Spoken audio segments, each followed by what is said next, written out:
Hello అండి, good evening. నిన్న ఉదయం ఏటీఎం దగ్గర ఏటీఎం కార్డు మర్చిపోయా. ఈరోజు ఉదయం గోదావరి గట్టు దగ్గర బండి తాళం మర్చిపోయాను. రెండు వెంటనే చూసుకోవాలా, 2-3 గంటల తర్వాత చూసుకున్నాం. కానీ లక్కీగా నేను ఎక్కడ పెట్టానో అక్కడే ఉన్న క్షేమంగా. సో మంచి వాళ్ళు ఎక్కువయ్యారనమాట.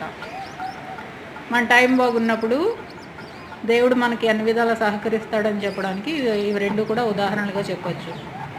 ఎందుకంటే ఏటీఎం కార్డు పోయినా ప్రాబ్లమ్సే, బండి తాళం పోయినా కూడా కష్టమే. ఎవరైనా బండి తాళం తీసుకుని వెళ్ళిపోతే చాలా ప్రాబ్లం అవుతుంది కదా. సో దేవుడు మనకి ఈ విధంగా హెల్ప్ చేశాడని అనుకోవాలి. టైం బాగుంటే చెడు జరిగే పరిస్థితుల్లో కూడా మనకు మంచిగా జరుగుతుందని దీన్ని బట్టి నాకు అర్థమైంది.